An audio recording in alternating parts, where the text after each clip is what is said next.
Hello everyone, here with your options edge watch list. We're going to jump right in and start talking about the market in this coming week. We're seeing some indications that a small pullback or some digestion is going to happen up here. The first of which is that the SPX is trading above the Bollinger Band on the daily chart. This is a big indication, and we have a rule with trading that we don't add new long positions until the Bollinger Bands get back above the price or the price comes back in and gets back inside those Bollinger Bands. Some other indicators we look at: call put ratio, not showing a lot, but it is weighted slightly to the put side, which is up from last week when it was weighted toward the call side. One is pretty neutral, so this could indicate some hedging in the market, or it could not mean much of anything. The VIX is trading extremely low. We're expecting a bounce here, which will add some volatility to the market. The bond, as you can see, also came in quite a bit last week. We're expecting a rise in the bond prices here, which will bring money out of the equities into the bond market, which is again another reason we think the SPX is going to come back in. We're going to show you some long positions and an iron condor. We're going to have buy triggers on some of these, and of course you got to keep an eye on the market. We want to see it back inside those Bollinger Bands before we start adding these positions. Okay, first up we have TMO. What we're seeing here is a little descending channel here that it's come up to test.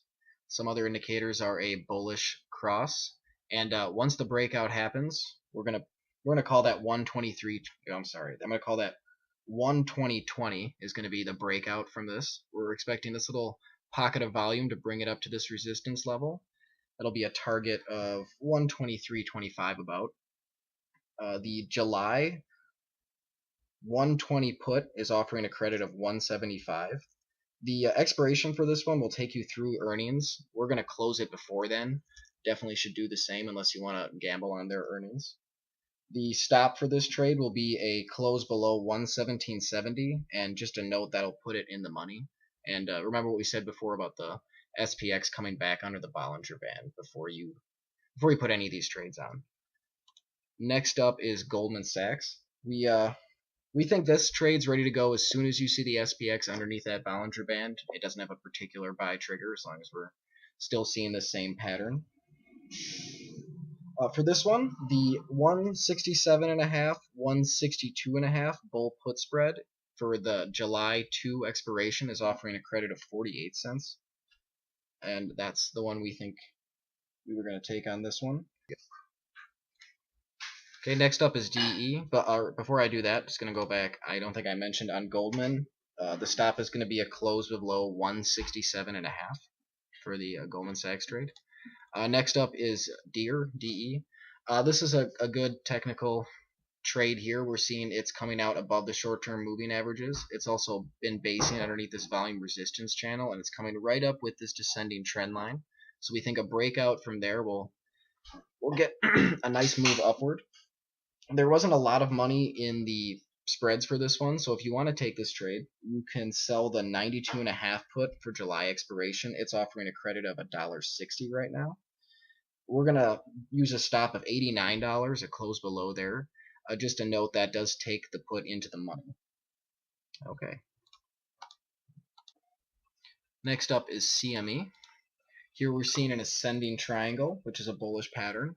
We also see the prices come back into the VPOC, or the volume point of confluence. This is where the majority of shares have traded in this time frame. We think this is a good position to try to go long. There's a put spread that expires in the first week of August, the 70.65, which is offering a credit of 65 cents. We'd use a first target of 74.40 and a stop of a close under 70.50. Just take note that the earnings does come before expiration on this, so be aware. Probably you should close the trade before you get there.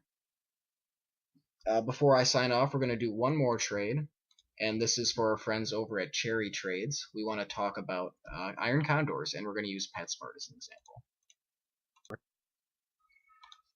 Now we're looking to iron condor PetSmart as an example of the iron condor trade.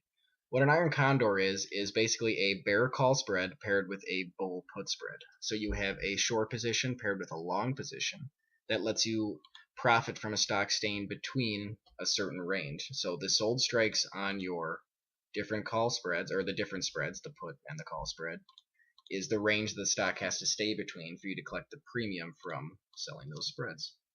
Now, stocks without a large ATR, you won't see any money in these. So what you have to do is you have to find big moving stocks, or like with PetSmart, there was a news event. A position was taken by a hedge fund into PetSmart, and it caused this big jump here, which caused all the options to spike in value. We can profit from that by doing the Iron Condor trade. Iron Condor trade has low profits usually, but the risk is also low because moves in either direction will help your position so long as it doesn't exit that range that you had.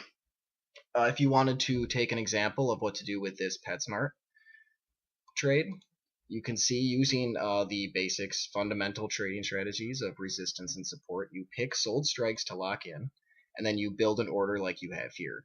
We have a 55.60 bear call spread paired with a 72.5, 77.5. I'm sorry, I said that backwards. That was the put spread, and this is the call spread. 72.5, 77 call spread, and a 55.60 put spread. This is showing a credit of 48 cents, so that's what you could get on those. I just want to thank everybody over at CharryTrades for listening, and everybody else. We'll see you this week in the chat room.